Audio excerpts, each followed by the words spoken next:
Hello नमस्कार, मी पुष्पा किचनमध्ये तुमचं मनापासून स्वागत करते। आज आपण बनवणार आहोत मेथीचे लाडू। तर त्यासाठी मी इथं घेतलेले आहे 1 किलो गहू हे आपल्याला व्यवस्थित साफ करून घ्यायचे आहेत। आणि त्यानंतर आता आपण बघणार आहोत, मी इथं घेतलेले आहे 1.25 किलो गूळ हे व्यवस्थित फोडून घेतलं। त्यानंतर 750 ग्रॅम मी इथं तूप घेतलेले आहे। त्यानंतर 150 ग्रॅम मी इथं मेथी पावडर घेतलेली आहे। मेथी पावडर ही मी रात्रीच दुधामध्ये भिजत ठेवलेली होती। आणि त्यानंतर आता आपण बघणार आहोत, 1 किलो खारीक पावडर इथे घेतलेली आहे। खारीक ही वाळून त्याची पावडर करून घेतली। त्यानंतर मी इथं 750 ग्रॅम खोबऱ्याचं किस घेतलेले आहे। आता आपण ड्रायफ्रूट्स बघूया। 250 ग्रॅम मी इथं बदाम, 250 ग्रॅम काजू, 150 ग्रॅम मी इथं डिंक घेतलेले आहे, 50 ग्रॅम अळीव, 50 ग्रॅम इथं मी गोडंबी घेतलेली आहे आणि 150 ग्रॅम मी इथं अक्रोड घेतलेले आहे। तुम्ही साहित्य कमी अधिक करू शकता। आता सर्व साहित्य आपल्याला भाजून घ्यायचे आहेत। सर्वात अगोदर मी इथे गहू भाजून घेणार आहे।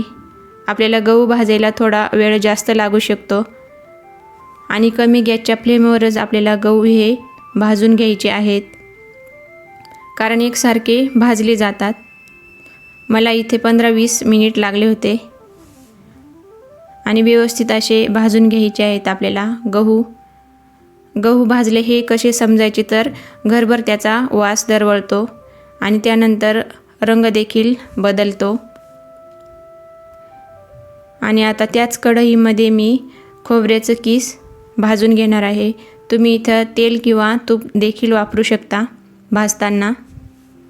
मी इथं तूप न वापरताच खोबऱ्याचं किस भाजून घेणार आहे आणि एकसारखे असे भाजायचे आहे।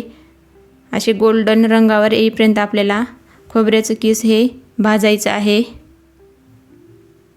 आता त्याच कढईमध्ये मी तूप टाकून घेते आणि आपल्याला खारीक पावडर ही फक्त गरम करायची आहे।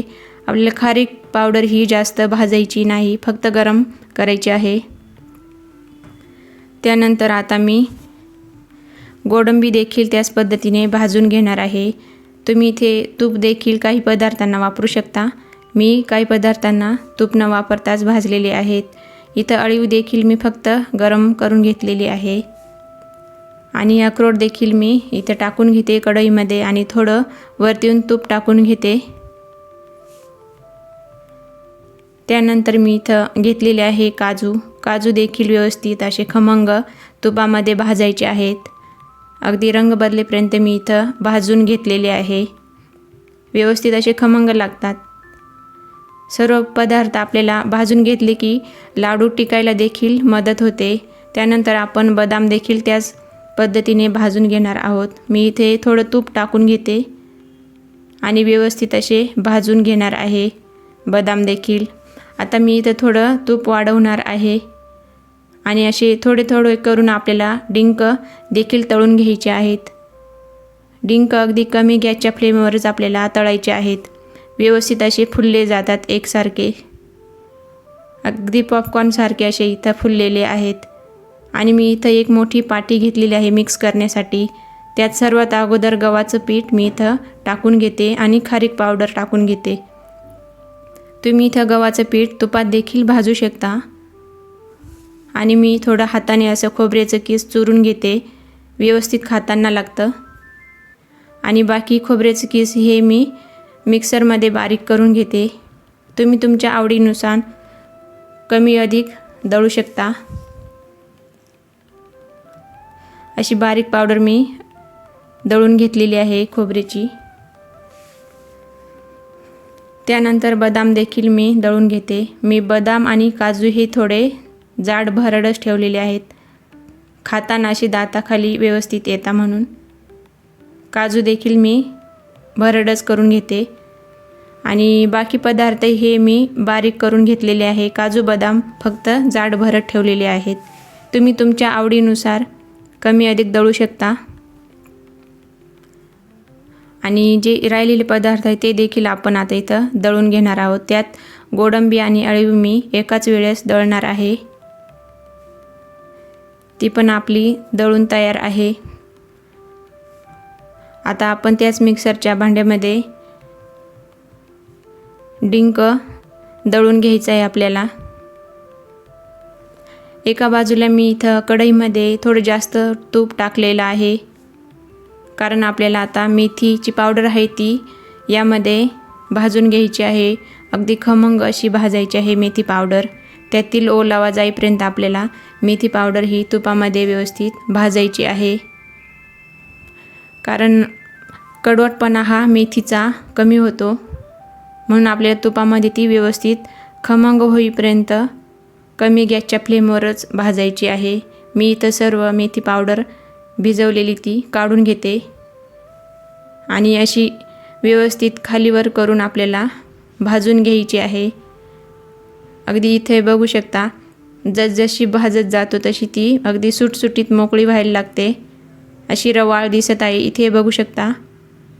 आणि आपल्याला तूप सुटेपर्यंत मेथी पावडर ही तुपामध्ये भाजायची आहे। तुम्ही तुमच्या आवडीनुसार मेथी पावडर ही रात्रीच भिजून ठेवू शकता किंवा तुम्ही डायरेक्ट दळून पिठात देखील टाकू शकता। न भिजवता देखील तुम्ही गव्हाच्या पिठामध्ये तुम्ही इथं टाकू शकता। इथे आता जवळून तुम्हाला दाखवते, हे तूप सुटलेलं आहे मेथी पावडरला। इथपर्यंत आपल्याला मेथी पावडर ही तुपामध्ये भाजून घ्यायची आहे, म्हणजे मेथी पावडर टाकल्यामुळं व्यवस्थित लाडूला अशी चव येते आणि खमंग आपली मेथी पावडर ही भाजली गेलेली आहे आणि तिचा रंग देखील बदललेला आहे। तूप सुटेपर्यंत आपल्याला भाजायची आहे। आपल्याला आता सर्व पदार्थ हे मिक्स करून घ्यायचे आहे, जेणेकरून आपण जेव्हा गूळ टाकू तेव्हा आपल्याला कमी वेळ लागेल मिक्स करायला। आणि पीठ आणि बाकी जे दळलेले साहित्य आहे ते आपल्याला सर्व एकत्र करून घ्यायचे आहेत। पीठ हे सर्वात खाली असल्यामुळे आपण खालीवर असं सर्व पदार्थ करून घेऊ। आणि इथं मी मोठीच पाटी घेतली, कारण मिक्स करायला आपल्याला थोडं सोपं जातं म्हणून। आणि लाडू करता वेळेससुद्धा आपल्याला व्यवस्थित असे बांधले जातील लाडू, म्हणून मी सर्व साहित्यासाठी अशी मोठी पाटी घेतलेली आहे। एका बाजूला मी इथं तूप गरम करण्यास ठेवलेलं होतं आणि त्यामध्ये मी आता गूळ टाकून घेते। गूळ हे आपल्याला पाक करायचं नाही, तर फक्त वितळवून घ्यायचं आहे गूळ, कारण आपण जास्त वितळवलं तर पाक केलं तर लाडू हे आपले कडक देखील बनू शकता। आपल्याला फक्त विरघळवून घ्यायचे आहे आणि व्यवस्थित असं एकसारखे हलवत राहायचं आहे, कारण जळू पण शकतं म्हणून। काही जॉब करणाऱ्या लेडीज असतात, त्यांना वेळ नसतो, म्हणून ही प्रोसेस थोडी अगोदर करून ठेवली 2-3 दिवस तर लाडू करायला जास्त वेळ देखील लागणार नाही। जसे गहू भाजून पीठ करून ठेवायचं आणि त्यानंतर खारीक पावडर ही दळून आणायची आणि त्याचबरोबर खोबऱ्याचं कीस पहिल्या दिवशी करून ठेवायचं। ही प्रोसेस केली तर लाडू बनवायच्या वेळेस वेळ देखील कमी लागू शकतो। आपल्याला इथं बघू शकता, गूळ हे व्यवस्थित असे फोडून घ्यायचं आहे। मी किसून न घेता इथं फोडून घेतलेलं होतं। बारीक किसून घेतलं की लवकर विरघळतं आणि एकसारखं इथं आपल्याला हलवून घ्यायचं आहे। गूळ जळू देखील शकतं आणि इथे बघू शकता, अगदी रिबीनसारखं व्यवस्थित असं गूळ विरघळलेलं आहे। अशा प्रोसेसवरच आपल्याला गूळ हे मेल्ट करून घ्यायचं आहे। आपल्याला जास्त वेळ गूळ हे ठेवायचं नाही, नाहीतर लाडू हे कडक देखील बनू शकता। आता आपण गव्हाच्या त्या मिश्रणावर टाकून घेऊया। ही प्रोसेस थोडी इथं फास्ट करावी लागते, पण काळजी घेऊन करायची, कारण तुपाचं जे आणि गुळाचं पाक आहे तो चटका जास्त बसू शकतो, म्हणून इथं व्यवस्थित करून घ्यायची आहे। आणि आता एकसारखं मिक्स करून घेऊया आपण। मी अगोदर गरम असल्यामुळे अशी झाऱ्याच्या सहाय्याने मिक्स करून घेते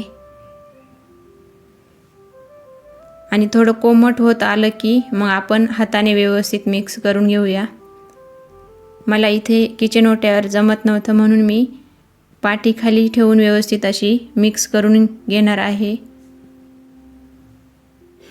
आणि हाताला असं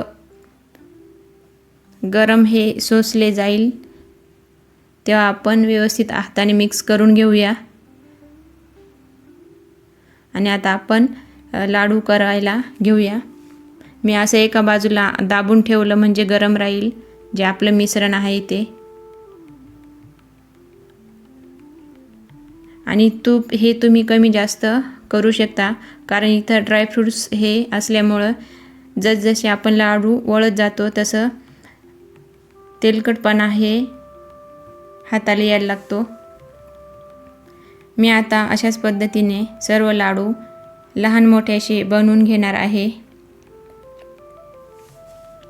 तुम्ही तुमच्या आवडीनुसार एकसारखे करू शकता. आणि इथं आपले लाडू तयार आहेत. इथे बघू शकता त्या सर्व साहित्यामध्ये एवढे लाडू आपले झालेले आहेत. मी काही असे लहान मोठे करून घेतलेले आहेत.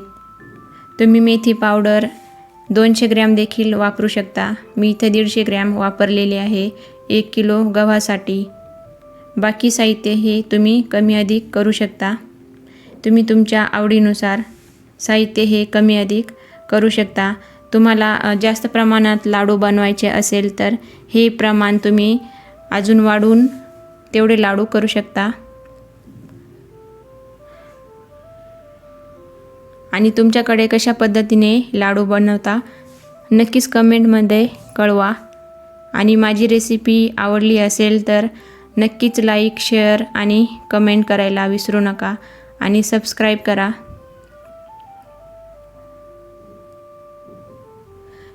इथे बघू शकता सर्व लाडू आपले बनून तयार आहेत.